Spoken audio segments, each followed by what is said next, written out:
Hi, ಇವತ್ತು ನಾನು weight ಲಾಸ್ನ ಮನೆಯಲ್ಲೇ ಇರುವ ಇಂಗ್ರೀಡಿಯೆಂಟ್ಸ್ನ ಯೂಸ್ ಮಾಡಿಕೊಂಡು ಅದರಲ್ಲೂ ಬ್ಲ್ಯಾಕ್ ರೈಸ್ನ ಯೂಸ್ ಮಾಡಿಕೊಂಡು ಹೇಗೆ ಮನೆಯಲ್ಲೇ ವೆಯ್ಟ್ ಲಾಸ್ ಮಾಡ್ಕೊಳ್ಳೋದು ಅಂತ ನೋಡೋಣ. ಇವಾಗ ನಾನು ತೋರಿಸ್ತಾ ಇರೋದು ಬ್ಲ್ಯಾಕ್ ರೈಸ್ ಮತ್ತು ಕೆಲವು ಕಾಳುಗಳನ್ನು ಉಪಯೋಗಿಸ್ಕೊಂಡು ಪೌಡರ್ ಮಾಡ್ಕೊಂಡಿರೋದು. ಇದನ್ನು ಹೇಗೆ ಮಾಡ್ಕೊಳ್ಳೋದು ಅಂತ ನೋಡೋಣ ಬನ್ನಿ. ಒಂದು ಬೌಲಿಗೆ ನಾನಿಲ್ಲಿ 2 ಕಪ್ಪನ್ನು ನೀರು ಹಾಕ್ಕೊಂಡಿದ್ದೀನಿ. ನಾನು ಇಬ್ಬರಿಗೆ ಮಾಡ್ತಾ ಇರೋದ್ರಿಂದ 2 ಕಪ್ಪನ್ನು ಹಾಕ್ಕೊಂಡಿದ್ದೀನಿ. ಒಬ್ಬರಿಗೆ ಮಾಡೋದಾದ್ರೇ 1 ಕಪ್ ನೀರು ಹಾಕ್ಕೊಳ್ಳಿ. ನೀರನ್ನು ಬಿಸಿ ಮಾಡಲು ಇಡಿ. ಇಲ್ಲಿ ನಾನು ಒಂದು ಬೌಲ್ಗೆ 2 ಸ್ಪೂನ್ ಹಿಟ್ಟು ಹಾಕಿ ಕಲಿಸ್ಕೊತಾ ಇದ್ದೀನಿ.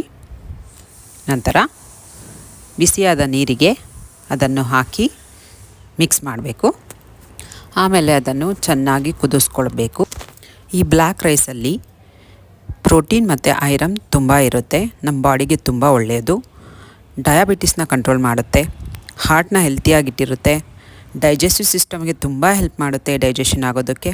ಮತ್ತು ನಮ್ಮ ಬೋನ್ ಇರುತ್ತಲ್ಲ, ಆ ಬೋನ್ನ ತುಂಬ ಸ್ಟ್ರಾಂಗ್ ಮಾಡುತ್ತೆ. ಅಸ್ತಮ ಇರೋರಿಗೆ ಈ ಒಂದು ಡ್ರಿಂಕ್ ತುಂಬ ಒಳ್ಳೆಯದು. ಮತ್ತು ಈ ಡ್ರಿಂಕ್ ಕ್ಯಾನ್ಸರ್ಗೆ ತುಂಬ ಹೆಲ್ಪ್ ಮಾಡುತ್ತೆ, ಬ್ರೈನ್ಗೆ ತುಂಬ ಒಳ್ಳೆಯದು. ಈ ಡ್ರಿಂಕ್ ಕುಡಿಯೋದ್ರಿಂದ ಇಮ್ಯುನಿಟಿ ಸಿಸ್ಟಮ್ ತುಂಬ ಚೆನ್ನಾಗಿರುತ್ತೆ. ನಮ್ಮ ಹೇರ್ ಕೂಡ ತುಂಬ ಚೆನ್ನಾಗಿ ಗ್ರೋತ್ ಆಗುತ್ತೆ. ಇದರಿಂದ ನಮ್ಮ ಸ್ಕಿನ್ ಕೂಡ ತುಂಬ ಸಾಫ್ಟ್ ಹೆಲ್ತಿಯಾಗಿರುತ್ತೆ.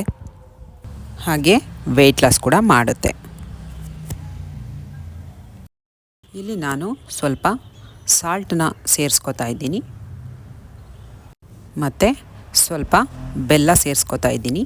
ನಿಮಗೆ ಇಷ್ಟ ಇದ್ದರೆ ಸೇರಿಸ್ಕೋಬೋದು, ಇಲ್ಲಾಂದರೆ ಬೇಡ. ಬ್ಲ್ಯಾಕ್ ರೈಸ್ ಗಂಜಿ ರೆಡಿ. ಆಫ್ಟರ್ ಡೆಲಿವರಿ ಹೊಟ್ಟೆ ತುಂಬ ಇದೆ ಅನ್ನೋರು ಈ ಗಂಜಿನ ಟ್ರೈ ಮಾಡಿ.